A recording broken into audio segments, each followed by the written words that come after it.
Good morning students. In this video we are going to discuss about functions of central bank. Functions of central bank में दो तीन important जो functions थे उसके बारे में हम लोगों ने बात की, जिसमें मैंने आपको बताया था कि पहला सेंट्रल बैंक का फंक्शंस है करेंसी अथॉरिटी। इसके पास सोल अथॉरिटी है कि करेंसी प्रिंट कर सकती है सारे टाइप्स की। Only 1 rupees notes and coins are published and release by Finance Ministry of Finance. After that we have also discussed what is the advantage of sole authority of note issue with RBI, and after that what is deficit financing. We have also talked about all these things. And bank to the government, central bank act as a bank for the central government, as same as a commercial bank act for us. And after that bankers bank and supervision, this is also an important functions of commercial bank of central bank. Central bank act as a banks and financial advisor to commercial bank, and also central bank advise on financial matter, regulate and direct in many decisions in many matters to commercial bank, so that they can act properly, so that they can do their business properly. Being the apex body, he direct, supervise and control, regulate all the activities of the commercial bank. All these things we have talked about, and in that sequence, in that concern, we have also we were also discussing about custodian of cash reserve. Custodian of cash reserve में मैंने आपको बताया था बेटा कि commercial bank अपने deposit का कुछ पोर्शन सेंट्रल बैंक के पास रखती है, जिसको CRR कहते हैं, कुछ अपने पास रखती है जिसको SLR कहते हैं, स्टेटरी लिक्विडिटी रेशियो। तो इस प्रकार हर एक बैंक का अकाउंट खुला है किसमें, सेंट्रल बैंक में। उसके बाद आपका lender of the last resort है, ये भी एक इम्पॉर्टेंट फंक्शन है, इसको समझ लीजिए।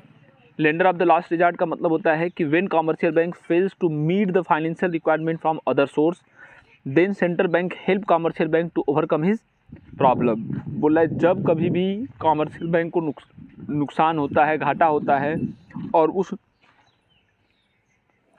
नुकसान को की वो भरपाई नहीं कर पाती है किसी अदर सोर्स से, तो उस स्थिति में क्या होता है, वो सीधे सेंट्रल बैंक के पास जाती है और सेंट्रल बैंक उसका हेल्प करता है और उस प्रॉब्लम को सॉर्ट आउट करता है। तो ये इस तरह से lender of the last resort, मतलब कि जो अंतिम दरवाज़ा है वो कौन सा है कॉमर्शियल बैंक के लिए प्रॉब्लम को सॉल्व करवाने का, वो है आपका सेंट्रल बैंक। तो जब कभी भी प्रॉब्लम होती है, जब कभी भी नुकसान होता है, तो वो जाके जो है उस नुकसान के लिए मदद लेती है किससे, सेंट्रल बैंक से। उसके बाद आपका क्लियरिंग हाउस फंक्शन है, इसको थोड़ा आप ध्यान से देखिएगा।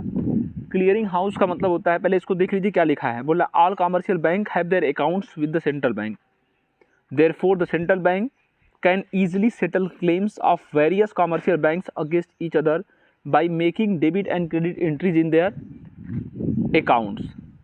अब इसको समझिए बेटा, जैसे मान लीजिए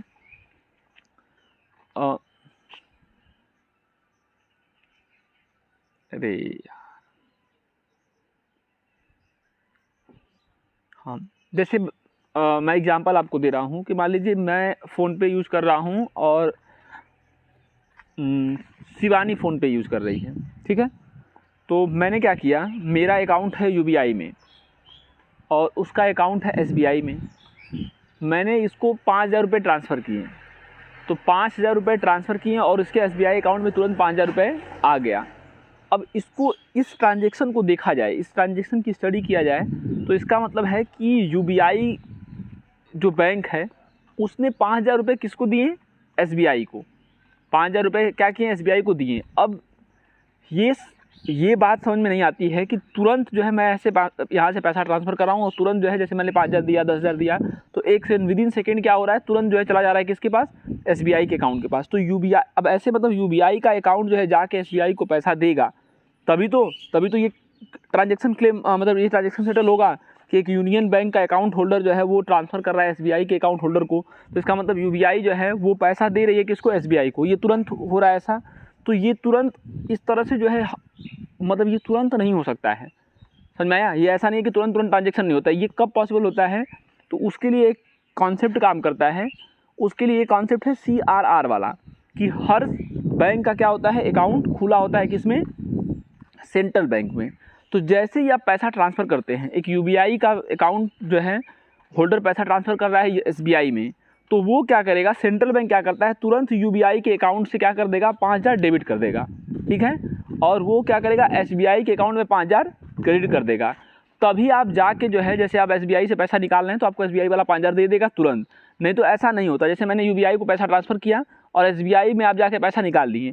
मैं मान लो कोलकाता में हूँ और जिसको मैं ट्रांसफ़र किया हूँ, जैसे शिवानी यहाँ पे है, यूपी में है, तो मैंने तुरंत ट्रांसफ़र किया और ये 5,000 रुपये एटीएम से निकाल लिए या फिर बैंक अकाउंट